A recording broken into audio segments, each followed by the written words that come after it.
Marcus Chen adjusted the scope on his rifle for the 100th time that morning, his weathered hands moving with practiced precision, despite the snickers echoing through the Galactic Coalition's training facility. The alien recruits from a dozen different worlds watched him with barely concealed amusement, their various forms of laughter creating a symphony of mockery that had become the soundtrack to his first week in the program. "Look at the primitive human," chittered Exixlath, a mantis-like Xeranian whose compound eyes gleamed with malicious humor. "Still using projectile weapons in the age of plasma and particle beams. How quaint. Resinera. Resinera. Resinera. Resinera. Resinera. Resinera. Resinera. Resinera." The comment drew renewed laughter from the assembled troops. There were the crystalline Vorthok, whose bodies rang like wind chimes when they moved. The hulking Brutani, with their 4 arms and stone-like hide, and the ethereal Zephyrians who seemed to float rather than walk. All of them were equipped with the latest in galactic military technology. Energy weapons that could vaporize targets at the molecular level. Smart ammunition that could track enemies across star systems, and armor that could adapt to any environment. Marcus, by contrast, carried what appeared to be a relic from humanity's past. His rifle was a modified version of an ancient design, firing solid projectiles using chemical propulsion. To the advanced species of the Coalition, it might as well have been a club or a sharpened stick. The fact that Earth had only recently joined the galactic community made their mockery even more pointed. "Sergeant Chen," called out Commander Veltar, a tall, blue-skinned Altarian, whose voice carried the authority of someone who had seen combat across multiple star systems. "Perhaps you'd like to demonstrate why Earth's military insisted on including primitive kinetic weapons in our training protocols." The commander's tone was neutral, but Marcus caught the subtle skepticism underneath.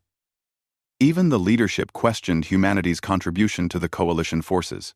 Earth was seen as a backwater planet that had barely achieved faster than light travel, let alone developed weapons that could compete with galactic standard armaments. "Yes, sir," Marcus replied, shouldering his rifle. He had been expecting this moment since his arrival. Every human recruit was eventually asked to justify their seemingly outdated equipment and tactics.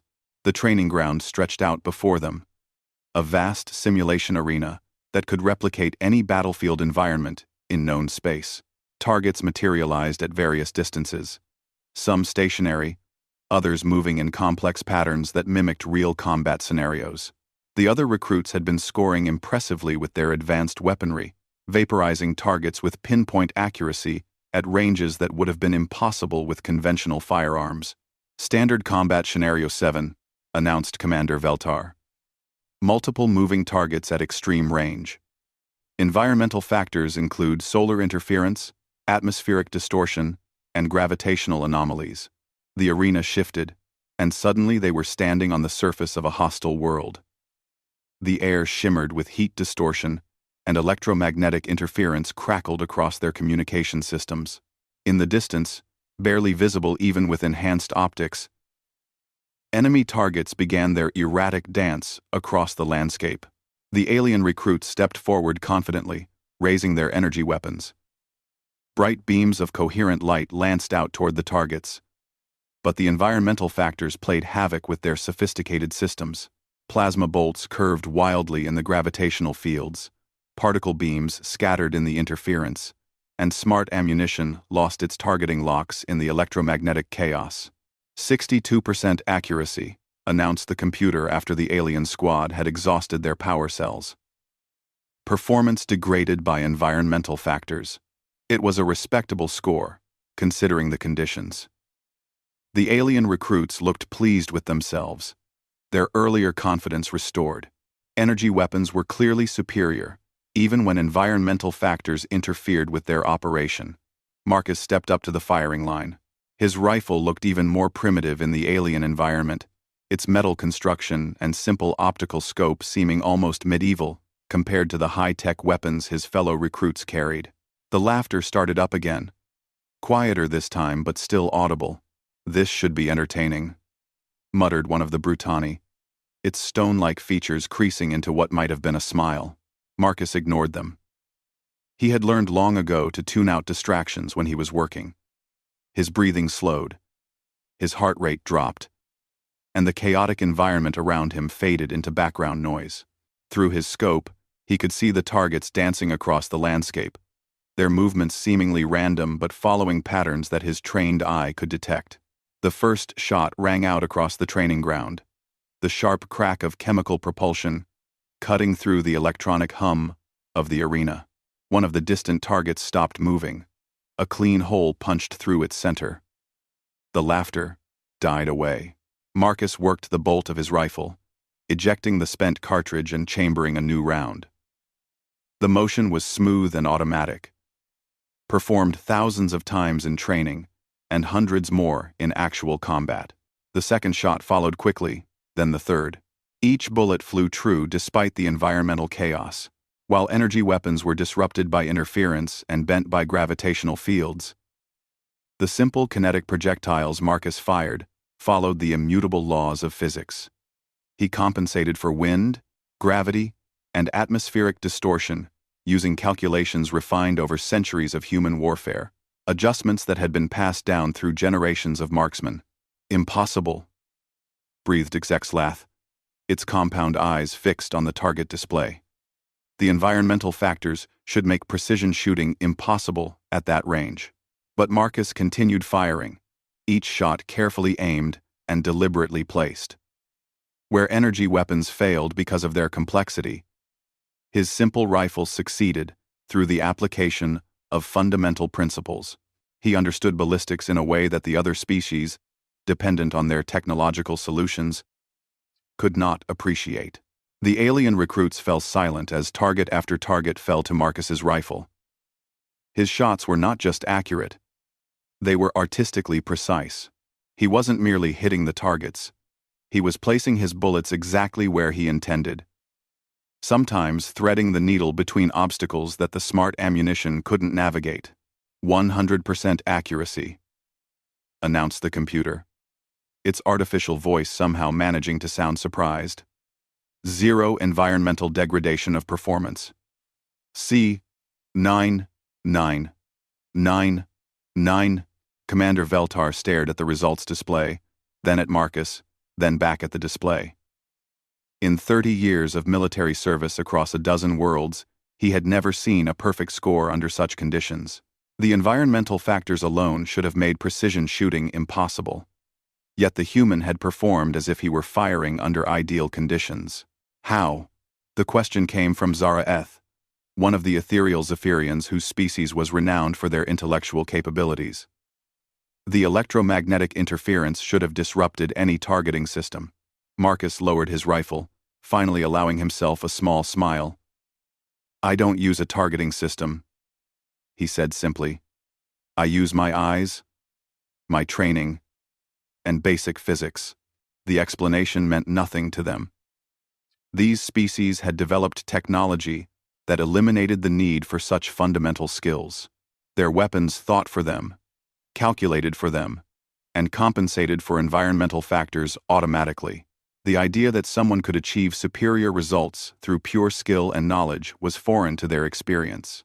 "The projectiles you fire," said one of the crystalline Vorthok, its voice chiming like distant bells. "They're just metal slugs. How do they maintain accuracy when our sophisticated ammunition cannot?" "Because they don't need to think," Marcus replied. "A bullet follows the laws of physics. It doesn't care about electromagnetic interference or computer viruses or power failures. You point it in the right direction with the right amount of force, and it goes where you aimed it." The concept was revolutionary to beings who had spent millennia developing increasingly complex solutions to the problem of hitting distant targets.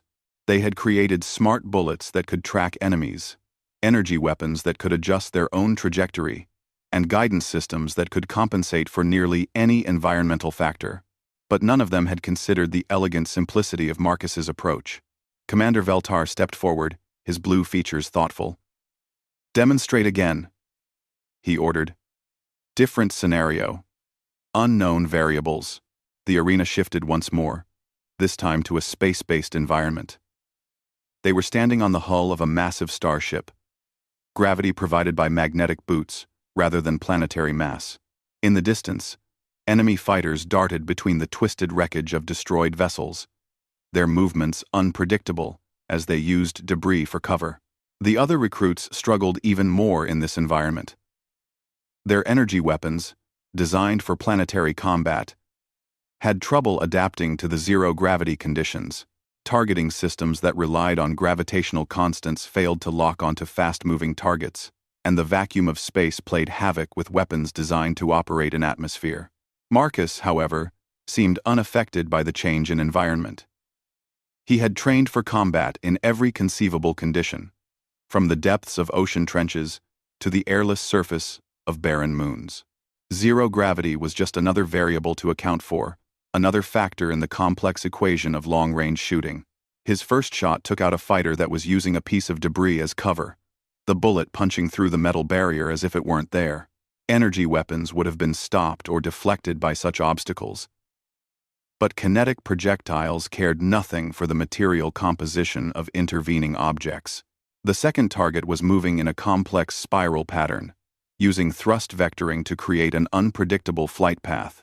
Marcus tracked its movement for several seconds, calculating the intercept point not with computers, but with the kind of intuitive mathematics that came from years of experience.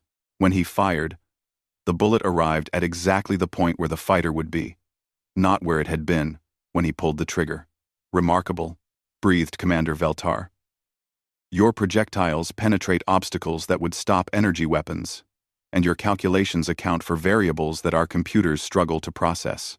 The demonstration continued for another hour, with Marcus facing increasingly complex scenarios designed to test the limits of his equipment and abilities.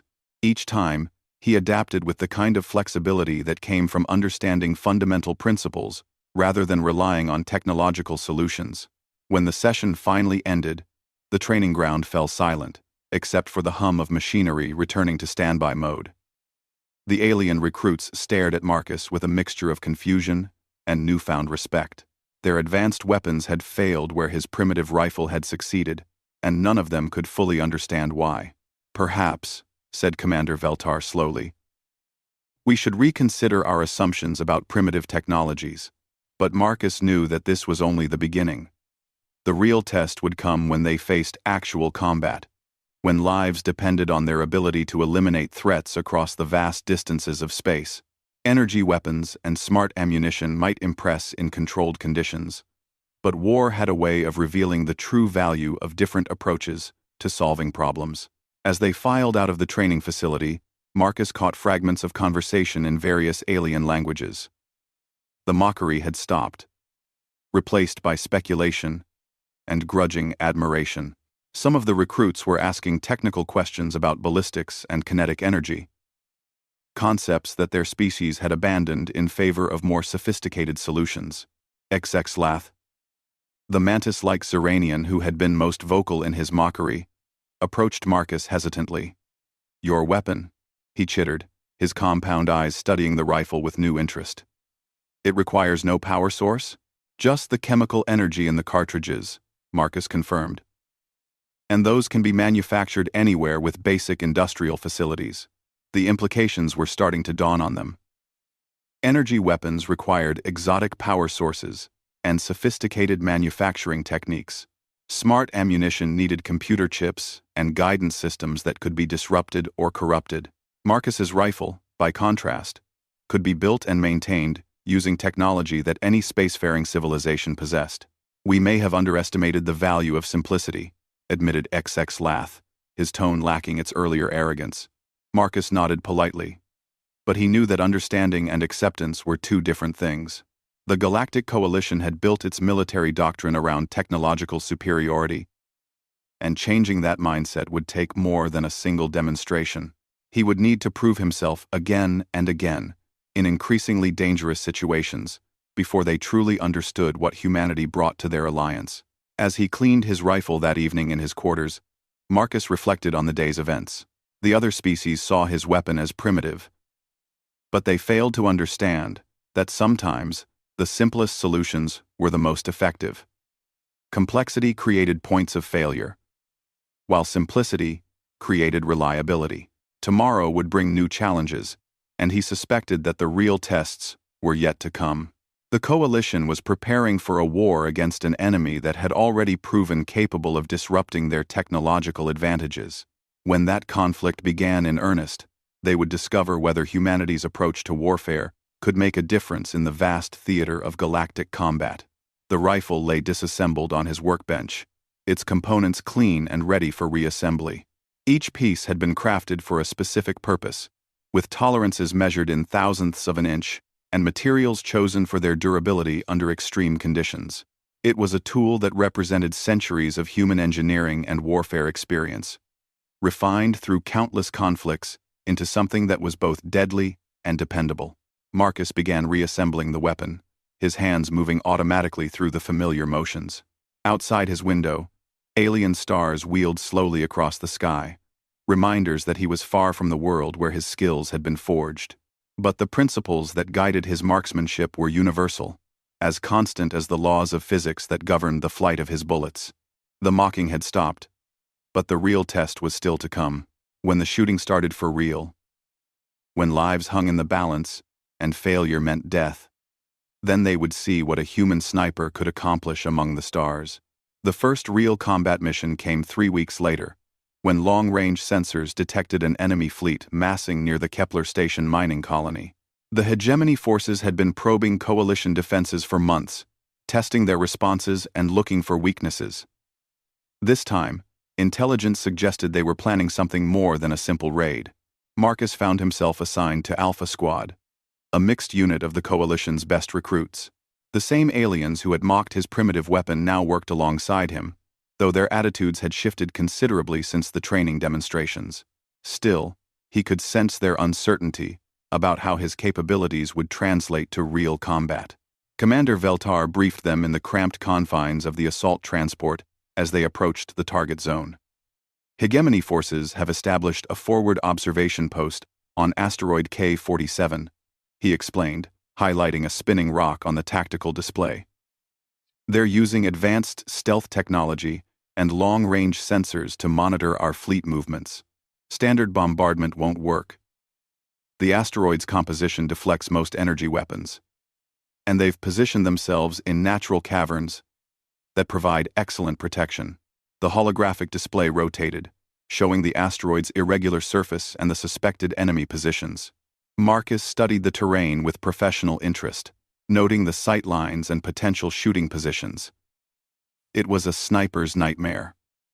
Multiple levels, limited visibility, and targets that could disappear into cover at the first sign of trouble. Our mission is to eliminate the observation post and capture their equipment intact, Commander Veltar continued. The intelligence we could gather from their systems would give us significant tactical advantages in the coming campaign. XX Loth, the mantis-like Xeranian, raised one of his articulated limbs. Sir, wouldn't orbital bombardment be more efficient, even if it destroys the equipment? Negative. The hegemony has learned to adapt to our standard tactics. They're expecting energy weapon attacks and have positioned themselves accordingly. We need a different approach. That's when all eyes turned to Marcus. The human sat quietly in his acceleration couch, field stripping his rifle for the 3rd time during the journey. It was a nervous habit, but one that ensured his weapon would function perfectly when called upon. Sergeant Chen, the commander said, his blue features serious. Your assessment? Marcus looked up from his rifle, considering the tactical situation. The cavern system limits their escape routes, he said finally. If I can get within 1,500 meters, I can cover most of the main exits. Problem is getting close enough without being detected. Their sensors are designed to detect energy signatures and electronic emissions, offered Zara Eth, the ethereal Zephyrian, whose species specialized in electronic warfare. But your weapon produces no such signatures. It was true. While the other squad members carried equipment that generated electromagnetic signatures, detectable by sophisticated sensors, Marcus's rifle was essentially invisible to such systems. No power cells to emit radiation, No electronic components to create interference. No targeting computers to ping enemy networks. "I can get you within range," said Brutus 7, one of the four-armed Brutani whose species excelled at stealth operations despite their massive size. "But once you start shooting, they'll know where we are," Marcus nodded. "Won't need long. 6 targets maximum, based on the intelligence reports. If they're positioned like the briefing suggests, I can take them all before they can organize a response." The transport shuddered as they dropped out of faster-than-light travel, the asteroid field spreading out before them like a three-dimensional maze of rock and ice. Their approach would have to be perfect. One mistake would alert the hegemony forces and compromise the entire mission. Brutus 7 piloted their insertion craft with surprising delicacy for someone with hands the size of dinner plates. The small vessel ghosted between asteroids, using natural cover to mask their approach from enemy sensors. Marcus watched through the viewports as they drew closer to their target, studying the terrain and planning his shots. The asteroid was larger than the briefing had suggested, its surface scarred by eons of impacts and covered with a maze of ridges and crevasses. Somewhere in that rocky landscape, hegemony soldiers were watching for coalition ships, gathering intelligence that could cost thousands of lives, if not stopped. "Insertion point in 30 seconds, announced Brutus 7. "Environmental suits are mandatory. Atmosphere is negligible, and surface temperature is -40 degrees. The squad began their final equipment checks. The aliens donned powered armor suits that would protect them from the hostile environment, while providing enhanced strength and mobility. Marcus wore a much simpler outfit, a basic environmental suit that offered protection from vacuum and cold, but no technological enhancements. "Chen," called Ixexaslath, his compound eyes reflecting concern. "Your weapon will fire in vacuum? Chemical propulsion doesn't need atmosphere," Marcus replied, checking his rifle's seals one final time. "Might actually improve accuracy, without air resistance." They landed on the asteroid's surface with barely a tremor, the insertion craft's landing thrusters, designed for silent operation. The squad deployed quickly, spreading out across the rocky terrain according to their predetermined plan. Marcus moved with practiced stealth, his movements economical and precise. Without powered armor to assist him, he had to rely on physical conditioning and technique to navigate the challenging terrain. The low gravity helped, allowing him to cover ground quickly while maintaining silence. His first glimpse of the hegemony position came through his rifle scope as he crested a ridge overlooking the main cavern entrance. The enemy had chosen their location well. Natural cover protected them from orbital bombardment, while their elevated position gave them clear sight lines across the surrounding space. Through his scope, Marcus could see movement in the shadowy depths of the cavern. The hegemony soldiers were insectoid creatures called Vexhi, known for their sophisticated technology and tactical cunning. Their exoskeletons gleamed with built-in electronics, and their weapons were among the most advanced in known space. "Target acquired," Marcus whispered into his communicator. 6 enemies confirmed, positioned as intelligence predicted. Beginning elimination sequence. The first shot was the most critical. Once he fired, the element of surprise would be lost, and the remaining enemies would take cover or attempt to escape. Marcus had studied the Vexhi behavioral patterns extensively. They were quick to react, but predictable in their responses. He selected his first target carefully, a Vexhi soldier manning some kind of sensor array near the cavern entrance. The alien was positioned where it could observe the greatest area of space, making it the most dangerous threat to coalition operations. Marcus controlled his breathing, letting his heart rate slow as he had been trained to do. The crosshairs settled on his target, and he made the final calculations for range, gravity, and the asteroid's rotation. In the vacuum of space, there was no wind to account for. But the spinning motion of the asteroid created its own complications. The rifle fired with a muzzled crack that seemed impossibly loud in the thin atmosphere. The bullet crossed the 1,500-meter distance in under 2 seconds, striking the target with devastating effect. The Vexhi soldier dropped instantly, its sophisticated armor no match for the kinetic energy of the projectile. The response was immediate. The remaining hegemony soldiers scattered toward prepared positions, their movements quick but exactly as Marcus had anticipated. He was already tracking his second target when alarms began sounding from within the cavern complex. The second shot took another Vex high as it attempted to reach a communications station. The alien's electronic warfare capabilities were useless against a threat it couldn't detect or jam. Marcus's rifle produced no targeting signature, no electronic emissions, no detectably energy pattern. 2 down, he reported, already shifting to acquire his third target. Enemy is responding but can't locate firing position. The third shot was more challenging. The surviving Vex High had reached cover and were attempting to coordinate a response.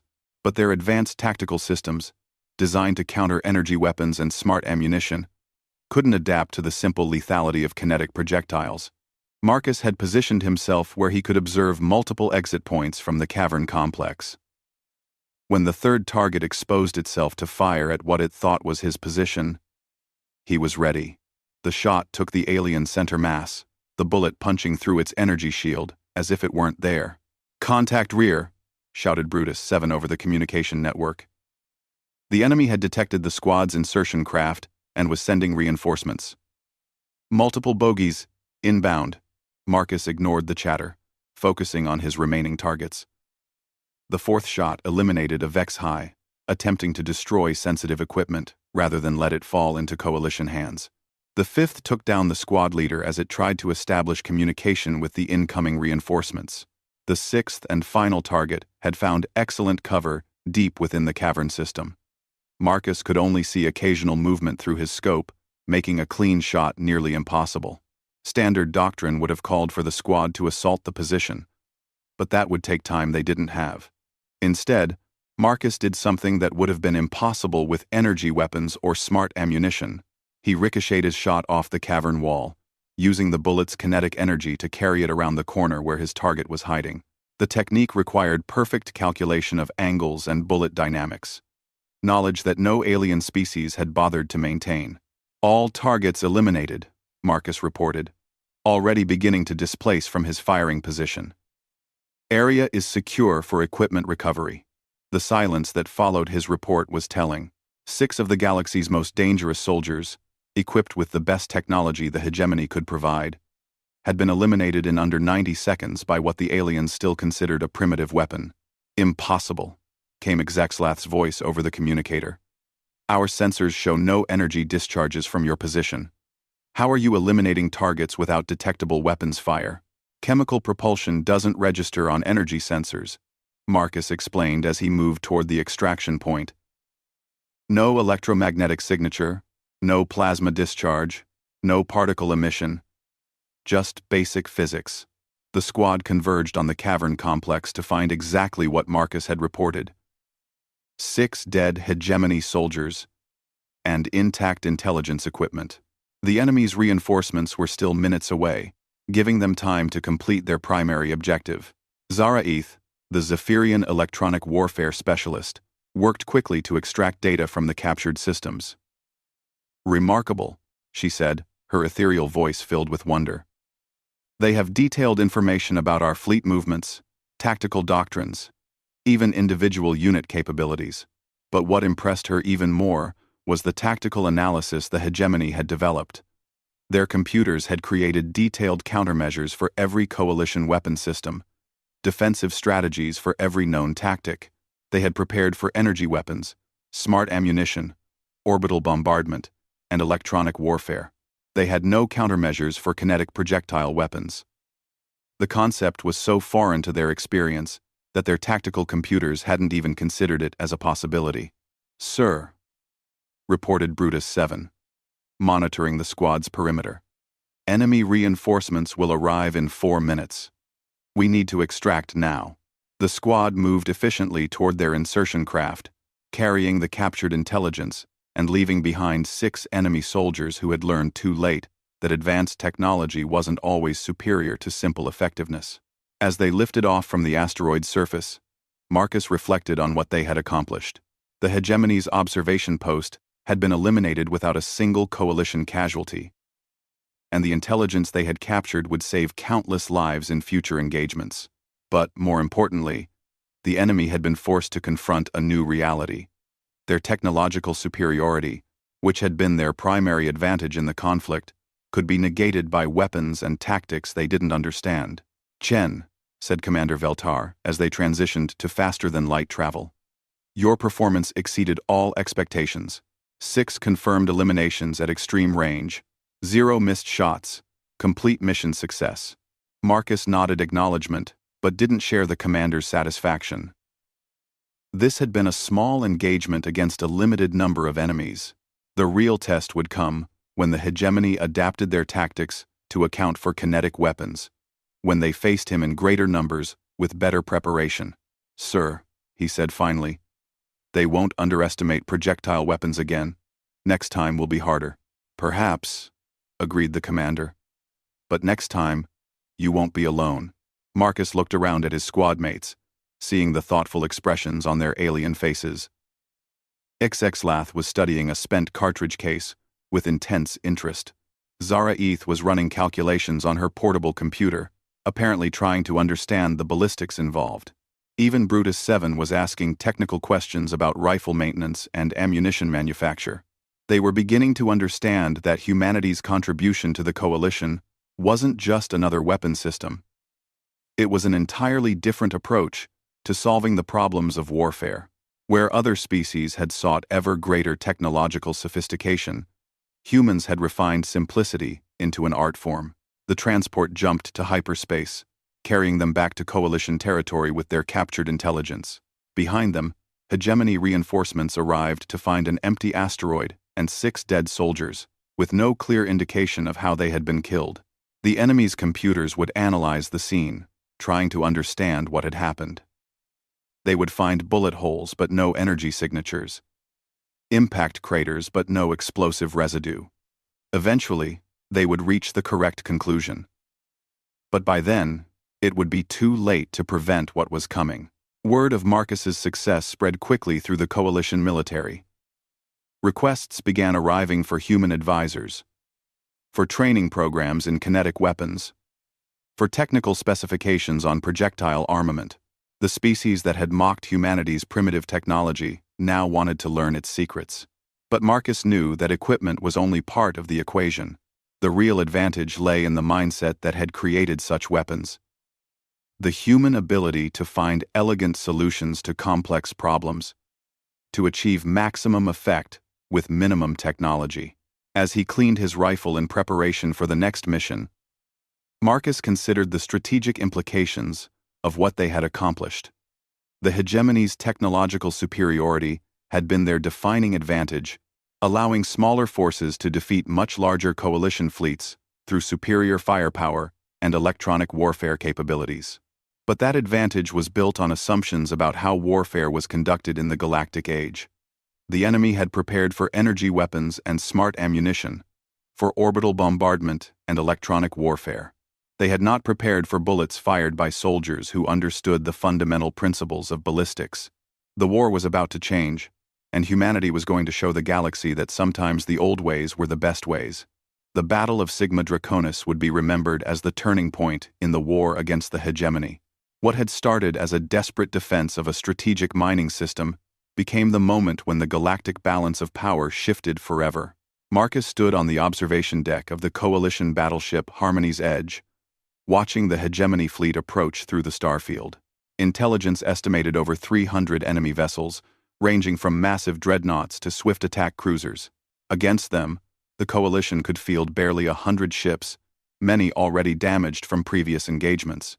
"They're jamming our communications and targeting systems," reported Admiral Kethara, a veteran Altarian commander whose blue features were grim with concern. "Electronic warfare coverage is total. Our energy weapons are operating at 60% efficiency." It was the same story that had played out across a dozen star systems. The hegemony's technological superiority allowed them to disrupt coalition systems while maintaining perfect coordination among their own forces. Energy weapons lost accuracy, smart ammunition became confused, and tactical networks collapsed under sophisticated jamming. But this time would be different. This time, Marcus wasn't alone. During the 3 months since the asteroid raid, something remarkable had happened throughout the coalition military.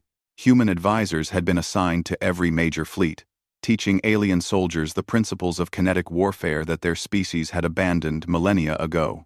Emergency production lines had been established to manufacture projectile weapons, and intensive training programs had converted thousands of energy weapon specialists into marksmen.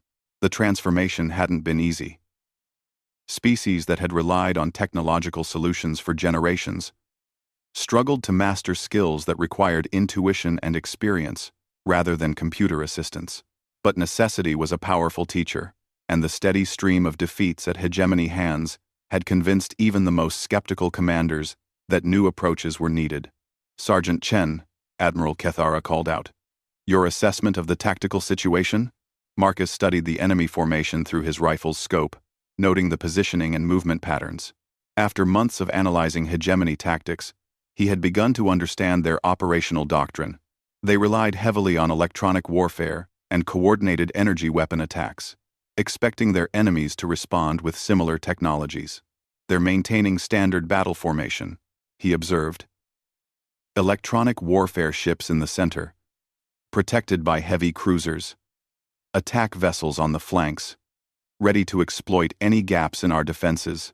Standard coalition response would be to concentrate our remaining energy weapons on their command ships, the Admiral noted.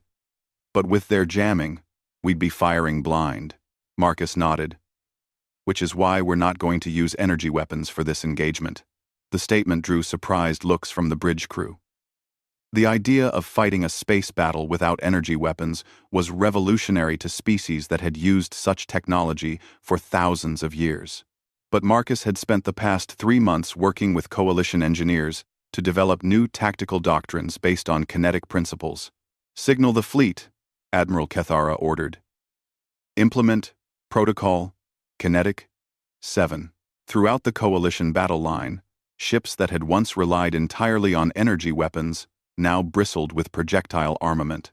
Mass drivers capable of accelerating tungsten rounds to significant fractions of light speed, railguns that could punch through the heaviest armor, and missile systems that used chemical propulsion rather than sophisticated guidance systems.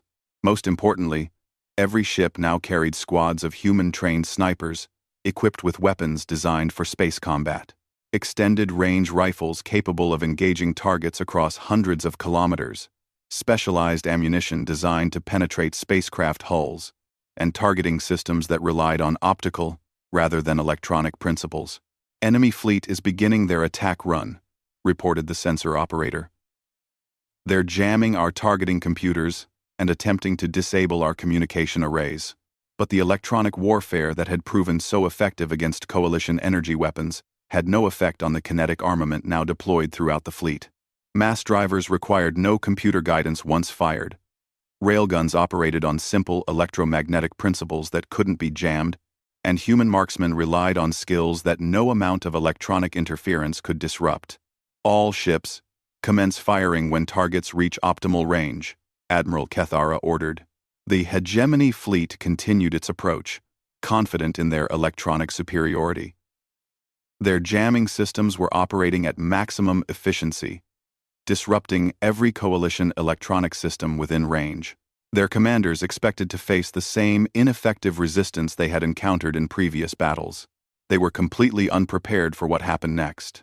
Marcus fired the first shot of the engagement, his bullet crossing the vacuum between opposing fleets in under 30 seconds. His target was the sensor array of a hegemony electronic warfare cruiser, a precision shot that would have been impossible with energy weapons at such range, but was perfectly achievable with kinetic projectiles. The bullet struck exactly where aimed, severing critical sensor connections and creating a blind spot in the enemy's detection grid.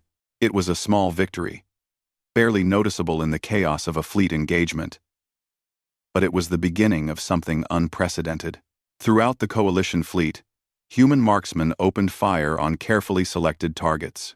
Not the heavily armored command ships or the massive dreadnoughts, but the delicate sensor arrays, communication dishes, and weapon guidance systems that made the hegemony's coordinated tactics possible. Each shot was precisely aimed, using skills that no alien technology could replicate.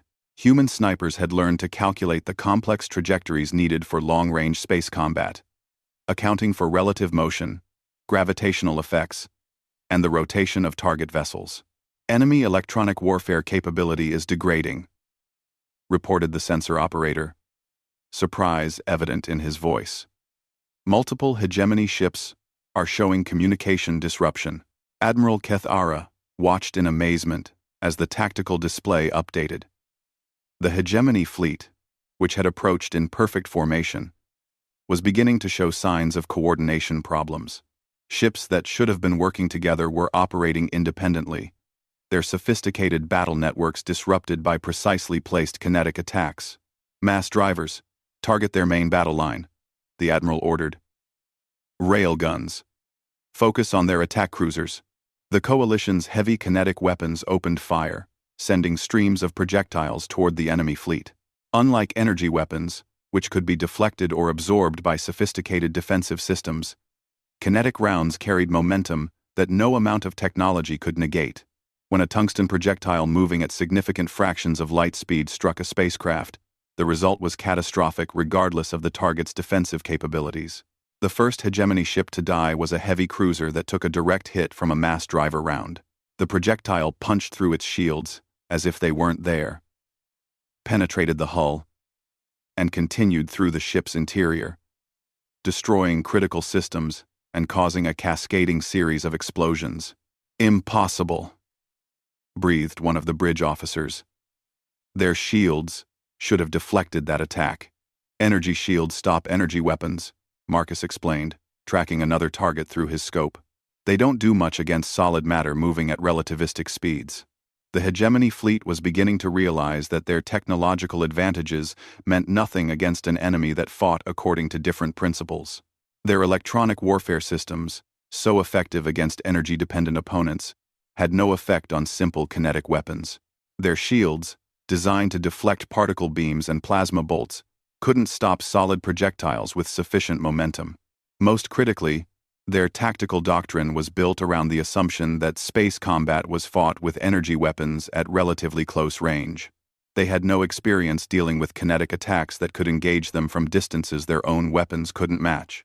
Enemy fleet is attempting to close range, reported the tactical officer. They're trying to get inside the effective envelope of our kinetic weapons. But Admiral Kethara had anticipated this response. The Coalition fleet began a fighting withdrawal, maintaining optimal range for their projectile weapons, while forcing the hegemony ships to approach through a devastating barrage of kinetic fire. Marcus continued his precision shooting, targeting critical systems on enemy vessels with surgical accuracy. Each bullet was carefully aimed to cause maximum disruption with minimum ammunition expenditure. A shot to a communication array could isolate a ship from fleet coordination. A hit on a sensor cluster could blind a vessel to incoming attacks. A bullet through a weapon guidance system could render an entire gun battery useless. "Sir," called out Zara-Eth, who had been assigned to the bridge as Marcus's spotter. "The enemy is adapting. They're beginning to rotate their ships to protect critical systems." It was true. The hegemony commanders were learning to counter the new threat, using their ship's maneuverability to present harder targets to Coalition marksmen. But adaptation took time, and the damage had already been done. Throughout the enemy fleet, ships were operating independently rather than as coordinated units. Electronic warfare vessels had lost their jamming effectiveness after taking precision hits to their transmission arrays. Attack cruisers were firing wildly, their targeting systems disrupted by carefully placed shots to sensor equipment. "Mass driver strike on target designated Alpha 7, announced the weapons officer. Direct hit on enemy dreadnought. The largest ship in the hegemony fleet staggered under the impact, its massive hull cracking as kinetic energy transferred through its structure. The vessel had been designed to withstand energy weapon attacks that would gradually wear down its defenses. It had not been built to absorb the instantaneous transfer of momentum from a projectile traveling at near light speed. "Their flagship is breaking up," reported the sensor operator. "Catastrophic structural failure throughout the ship." The destruction of the hegemony flagship marked the beginning of the end for the enemy fleet. Ships that had advanced confidently, expecting an easy victory, now found themselves outranged and outgunned by weapons they didn't understand. The coalition fleet pressed their advantage, maintaining distance while pouring kinetic fire into the enemy formation. Mass drivers targeted capital ships, railguns engaged cruisers and destroyers, and human marksmen continued their precision work against critical systems. Marcus found himself in a strange state of focused calm, firing shot after shot with mechanical precision. Each bullet served a purpose, whether disabling a weapons system, severing a communication link, or creating structural damage that would cascade through an enemy vessel. It was warfare reduced to its most fundamental level. The application of kinetic energy to destroy the enemy's ability to fight. "Enemy fleet is in full retreat," Admiral Kethara announced, her voice filled with wonder. "They're abandoning the system. They're abandoning." The tactical display showed the hegemony ships turning away from the battle. Their formation, completely broken. What had started as an overwhelming force had been reduced to a collection of damaged vessels fleeing for their lives. "Casualty report," the Admiral ordered. "Minimal damage to coalition forces," came the reply. 2 destroyers with minor hull breaches. 1 cruiser with disabled main engines. No ships lost. It was an unprecedented victory. For the first time since the war began, a coalition fleet had defeated a significantly larger hegemony force without suffering major casualties. The enemy's technological advantages had been completely neutralized by tactics they had never encountered. "Sir," called out the communication officer, "we're receiving surrender signals from 12 enemy vessels. They're requesting terms." Admiral Kethara looked to Marcus, who was finally allowing himself to relax after hours of intense concentration. "Sergeant Chen, your thoughts on accepting their surrender?" Marcus considered the question carefully.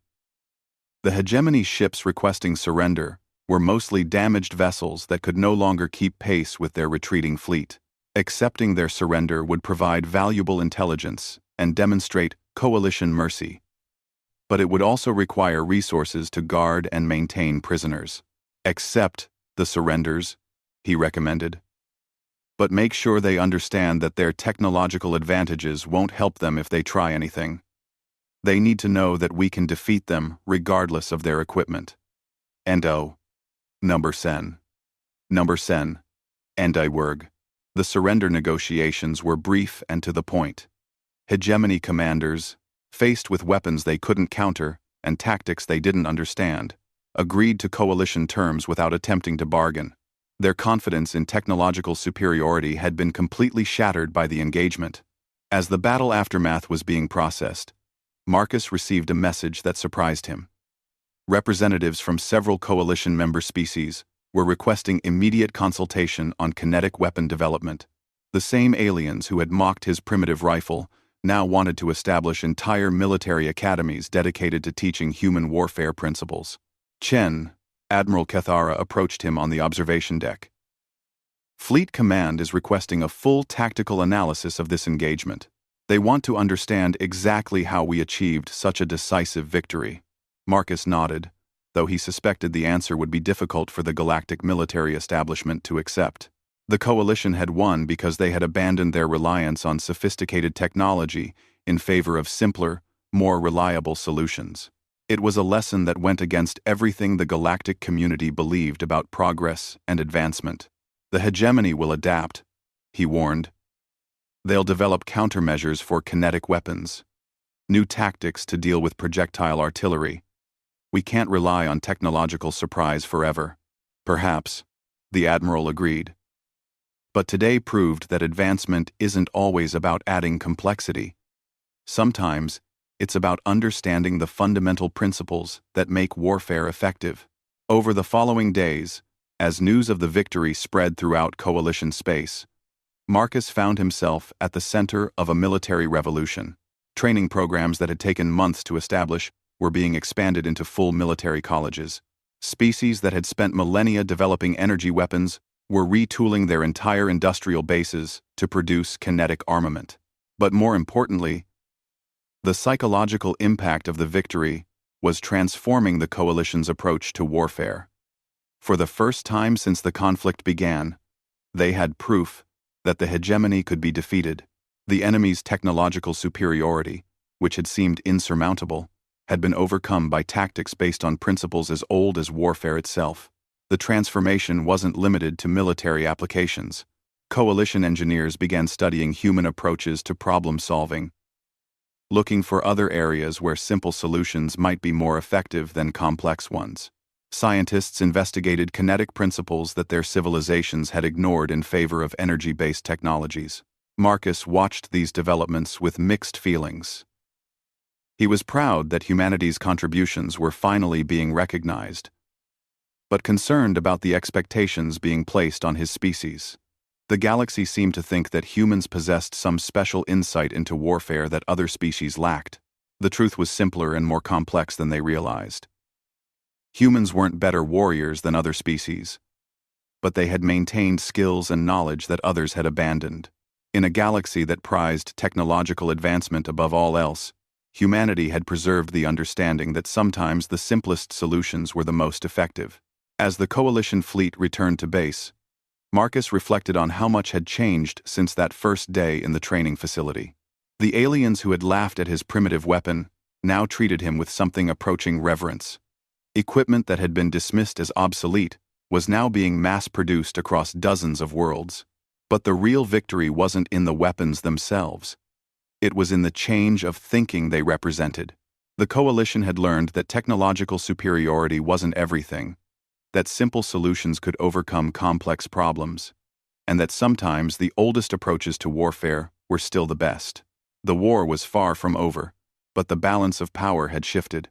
The hegemony's confidence in their technological advantages had been shattered, and the Coalition had found new ways to fight that their enemies didn't understand.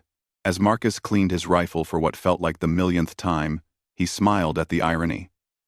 A weapon that used principles developed by his ancestors thousands of years ago had helped transform the nature of galactic warfare.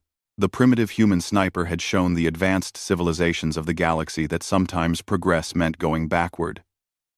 That innovation could come from understanding the past, rather than abandoning it. The mocking had stopped long ago, replaced by respect and admiration. But Marcus knew that the real test was still ahead. The hegemony would adapt, develop new tactics, and find ways to counter kinetic weapons. When that happened, humanity would need to prove once again that ingenuity and understanding could triumph over pure technological advancement. The stars wheeled slowly outside the viewports as the fleet made its way home, carrying news of a victory that would change the course of the war and the future of galactic civilization.